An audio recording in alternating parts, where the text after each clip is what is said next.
Rachel put down her pen and closed her eyes. She felt tired, very tired. She looked up at the clock. 4:30. Good. There was enough time to get to the newspaper office before 5 o'clock, and she wanted the advertisement to go into Friday's newspaper. Then, well, she didn't know what was going to happen next.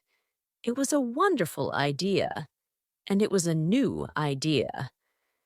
She picked up the finished advertisement and walked through the office door into the computer room. The computer room was always busy. 14 people worked there. Rachel smiled and said hello to everyone as she walked across the room. Long pieces of blue paper were coming out of the computers. The operators were checking them carefully, then putting them into envelopes. Rachel's company used computers to do horoscopes for people. You sent the date, time, and place of your birthday to the company, Computer Astrology Ltd., and the computers could do a horoscope for you. Rachel's boss, Mervyn started the company 3 years before. Mervyn wasn't his real name, of course, but it sounded good. It sounded good in the newspaper and magazine advertisements. His real name was Brian Smith, but only a few people knew that. Rachel was his assistant. She didn't like Mervyn very much. He was a short, fat man with glasses and very long hair. Mervyn drove an orange Rolls-Royce everywhere. There were gold stars all over it. "It's good advertising," Mervyn always said. Anyway, when Rachel had the new idea, Mervyn said, "All right, you can try it." On Friday morning, Rachel got up early. She was waiting for the newspaper. It arrived at 8 o'clock. Rachel hurried to the table and opened it. She was looking for her advertisement. There it was. On page 7, Rachel smiled. She didn't really believe in palmistry. She thought it was nonsense. But she thought astrology was nonsense too. And the advertisement wasn't a lie. Not really. Mervyn was a wonderful computer programmer, and the computer program really did have all the information that they could find about palmistry. It could read the photographs with a special video camera, and it could compare them to thousands and thousands of pictures in the program. The program was very expensive. Mervyn worked on it for a long time. Rachel was a little worried. She wanted the idea to be successful. Mervyn could get angry very quickly, and he hated losing money. She read the advertisement again and laughed. Rachel Grant, palmistry consultant. That was funny. It was Mervyn's idea, of course. It's all nonsense. Rachel didn't need to worry. The idea was successful. It was more successful than the computer horoscopes. A week later, they had thousands of photographs of hands. They put the advertisement in more newspapers and magazines.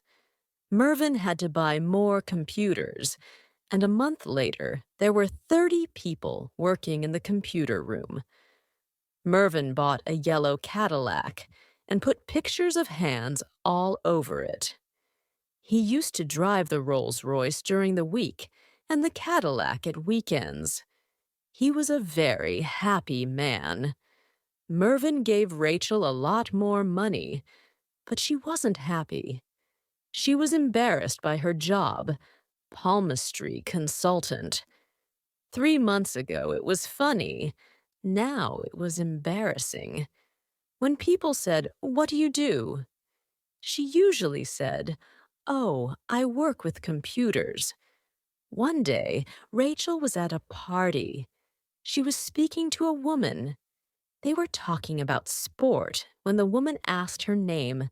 Rachel told her. Suddenly, the woman said, "Are you the Rachel Grant? You know, the palmistry consultant?" Uh, yes, I am, said Rachel. "Why? Have you heard about me?" "Oh, yes," said the woman. "I have. I've seen the advertisements in all the newspapers. I used to be very interested in palmistry. I used to read people's hands." "Used to be?" said Rachel. "Aren't you interested in it now?" "No, I'm not," said the woman. "I read a lot of books about it. It's all nonsense. Nonsense." Rachel smiled. "Why do you think so?" she asked. "Well," said the woman, "think about it." "What does the lifeline tell you?" "It tells you how long people will live," she said. "Yes," said the woman. "So in 1914 and 1939, before the two world wars, were there a lot of people with short lifelines?" "I don't know," said Rachel. "I've never thought about it." "Well," said the woman, "think about it for a minute. Did fortune tellers see a lot of people with short lifelines? Millions of people died in the wars." "Maybe. I don't know." "But no fortune teller wrote about it." "Never. I've read all the important books. No one wrote about it." "That's interesting," said Rachel, "but maybe they didn't want to tell people about it. And it was a long time ago." "What about the Vietnam War and Cambodia? What about Ethiopia? I can give you a lot of modern examples, too. Fortune tellers don't usually tell bad news," said Rachel. "People don't want to know." "Have you read much about palmistry, Miss Grant?" the woman said. "Well, yes, of course. We had to read everything before we wrote the computer program," said Rachel. "Oh, yes, I'm sorry, I forgot. You are a palmistry consultant, aren't you?" The woman smiled. "Come on, Miss Grant," she said. "It's nonsense. And you know that it's nonsense, don't you? I can see that." The next day, Rachel was sitting in her office. She was thinking about the woman at the party. She looked through some books on palmistry. She had a lot of books. She couldn't find any information about lifelines before the two world wars. Maybe the woman was right. She stood up and went to the door. "Mark," she called. "Mark, can you come into my office for a minute?" Mark was one of the computer programmers. He worked with Mervyn on the palmistry program. He came in and sat down. Rachel told him about the woman at the party. "Mark," she said, "can we do a statistical analysis of all the palmistry photographs?" Mark looked surprised. "Yes," he said, "we can do that. It's easy." "But why? What are you looking for?" "I'm not sure," said Rachel. "I've got an idea. Maybe it's a silly idea, but I want to compare all the photographs. Maybe we can find something in all of them, something about the future." "You mean, you mean a lot of short lifelines?" "I hope not," said Rachel. "But it's interesting, isn't it? I want you to compare different towns and cities. Compare them with each other, and compare them with the country areas. I want statistics for different areas of the country. We've got all this information in the computer. Why don't we use it? You can do it, can't you?" "Does Mervyn know about this?" said Mark. "Not yet," said Rachel. I probably won't tell him either. You're right, said Mark. Mervyn won't like it. He won't like it at all. He's frightened of the future. Did you know that? He's never done his own horoscope on the computer. I wanted to do it when we were writing the program. We needed to try the program. But he didn't want his horoscope, and he didn't want a photograph of his hand either. He was afraid. They both laughed. Chapter 4. Some interesting results. A few days later, Mark walked into Rachel's office. He put a box on her desk and sat down. "What's in there?" said Rachel. "Computer printouts," said Mark. "Well," said Rachel, "what have you found?" Mark looked down at the desk. "Nothing, really," he said. "In most areas, we've got photographs of hands with long lifelines, middle-sized lifelines, and short lifelines. We didn't learn very much. You see, we haven't got enough photographs. We'd need 1,000 or more from each area of the country before we could do any real statistical analysis." "But we've had thousands and thousands of photographs," said Rachel. "Yes, but that's from everywhere in the country," said Mark. "Wait a minute," said Rachel. "You said in most areas there are long lifelines, middle-sized lifelines, and short lifelines. You didn't say in all areas." "There is one area, but it's silly," said Mark. "Go on," said Rachel. "It's only one town." "Chatford?" he said. "Chatford?" said Rachel. "Yes, it's a middle-sized town in the southwest. About 130,000 people live there. I know the town well. I used to live there, too." "You used to live there?" asked Rachel. I didn't know. "Yes, I used to be a computer operator at the power station. That was 4 or 5 years ago, before I worked for Mervyn. Anyway, there's a big nuclear power station just outside Chatford. I used to work there on computers." "What about Chatford?" said Rachel. "First, we've got nearly 2,000 photographs from Chatford." 2,000? Isn't that a lot from one town? Yes, and it's enough to do a statistical analysis. Look at the list. These are all towns about the same size as Chatford. There are 22 photographs from Norwich, 108 from Oxford, 93 from Bournemouth, 105 from Torquay, 86 from Brighton, 42 from Exeter. "Why did we get so many from Chatford?" asked Rachel. "Yes, I wanted to know that, too. It's very easy. Mervyn's brother owns the newspaper there, the Chatford Evening Star. He gave Mervyn a lot of free advertisements, and he wrote a lot of stories about computer palmistry for the newspaper. Mervyn comes from Chatford. I met him there. He was visiting his brother." "Well, what's strange about the photographs?" "It sounds silly, but more than 75% have got short lifelines," said Mark. "Did that happen in any other town?" "Not really.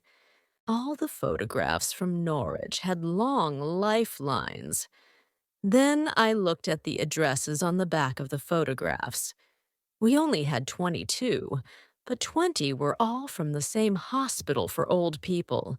They were all from people more than 80 years old." "That's interesting.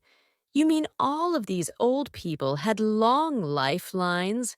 Maybe it's not nonsense." "Maybe," said Mark. "Anyway," said Rachel, How short were the lifelines in Chatford? I looked at each age group, under 10, 10 to 20, 20 to 30, 30 to 40. The lifelines were shorter than average in all of them. I mean, they weren't very, very short. Were they shorter or longer than mine? Asked Rachel. She showed Mark the palm of her left hand. Mark looked at it carefully. They were about the same, he said. Rachel felt cold suddenly. Don't worry, said Mark. Do you understand statistics? If you put one foot in water at 0 degrees Celsius and the other foot in water at 100 degrees None, then, statistically, you're comfortable. What? Said Rachel. Well, the average temperature will be 50 degrees Celsius. That's statistics. Rachel looked at him. Have you spoken to Mervyn about the printouts? She asked. No, you told me not to tell him, said Mark. Good, I'll speak to him. Can you leave the computer printouts here, Mark? Chapter 5. None of it's true. Mervyn wasn't very happy that day. On the way to work, he had a small accident in the Rolls-Royce. He drove into the back of another car. That evening, he was going to be on a television program about fortune tellers. He was worried about it. He was thinking about the television program when Rachel knocked on his office door. Who's that? I'm busy. Go away. It's me, Rachel. I said go away. I must speak to you. Come back later. It's important, Mervyn. Rachel opened the door and went in. Yes, what do you want? Said Mervyn. Well, Mervyn, I had an idea. I'm not interested in your ideas, said Mervyn. You were interested in my idea for computer palmistry, said Rachel. Okay, sit down and tell me. But hurry, I'm very busy. Rachel told him about the woman at the party, and he laughed. Does it matter? He said. Well, yes, she said. I wanted the computer to compare the photographs from different towns. We don't pay you to play with the computer, said Mervyn angrily. Anyway, you aren't a computer programmer. You couldn't do this. Someone helped you. Who was it? Mark, said Rachel, but he did the work in his own time. He used my computer and he used my electricity, said Mervyn. Can I show you what we found? Said Rachel. She showed the printouts to Mervyn. He got angrier and angrier. Rachel, he said, this is all nonsense. Nobody can tell you about the future. You don't believe this, do you? Don't you believe it? She said quietly. Of course not. It's not true. None of it.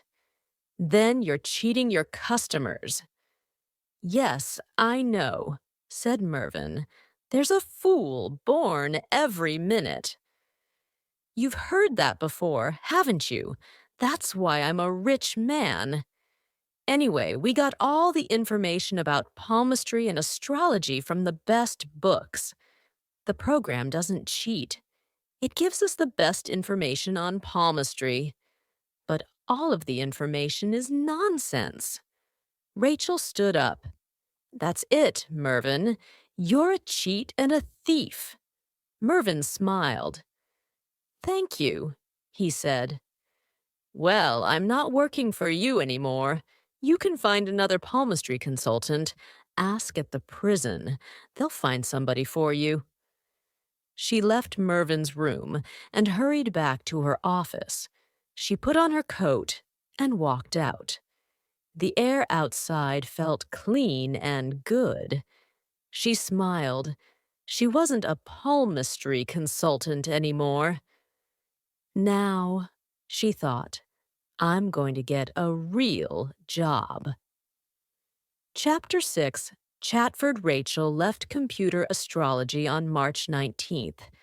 She soon found another job as a reporter for the Daily Echo, a newspaper in London. She was a reporter before she worked for Mervyn. But she never forgot about Mark's computer printouts, and she never forgot about Chatford. One day, she was talking to her boss at the newspaper, and she told him about the lifelines. He laughed. "Do you believe it, Rachel?" he said. "I don't know, but it's interesting." "Yes, it's a good story. Look, why don't you go to Chatford? Perhaps you can write a story for the newspaper."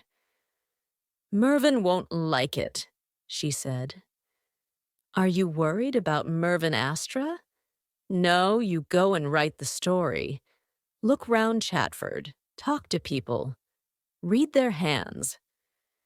"I told you I can't read hands," she said. "You know enough about palmistry. There's a good story here. Write it." Rachel smiled. "Okay, I will. I'll go there next week." Rachel arrived in Chatford by train on Wednesday, the 20th of September. She got a taxi to the Royal Hotel. She walked into the hotel and stopped. A short, fat man with glasses and very long hair was standing there. He was shouting at the girl behind the desk. "Do you know who I am?" he shouted. "My brother owns the Chatford Evening Star. I want a room with a bath, and I want it now." "And you didn't write or telephone?" said the girl. "What's your name? Come on, what is it? You're going to lose your job. My brother's a very important man in this town." His face was very red. Rachel walked over to the desk. "Hello, Mervyn," she said. Mervyn looked round. "What are you doing here?" he said. "You won't get a room. The hotel's full." Rachel smiled at the girl behind the desk. "Rachel Grant," she said, "from the Daily Echo. I phoned yesterday." "Ah, yes," said the girl. "Ms. Grant." "A room with bath. You're in room 437. I've got your key. Wait here. Someone will take your case to the room." "Thank you," said Rachel. Mervyn looked very angry. "Well, I'm not staying here. I'm going to another hotel. A better one." "Good," said Rachel. "Good night." Mervyn walked out of the hotel. The girl behind the desk was smiling. "Enjoy your stay, Miss Grant," she said. "Thank you," said Rachel. "I will." Chapter 7. Terrible News. On the morning of September 21st, Mark woke early. He couldn't sleep. He had dreams all night about Rachel and the computer printouts. He went downstairs to get the newspaper. It was on the floor with the letters. He picked it up and looked at the front page. Daily Echo London, 21st September. The worst day ever. Nuclear explosion in Chatford. Thousands dead. At 10:35 yesterday evening, there was an atomic explosion at the Chatford nuclear power station. Thousands of people are dead.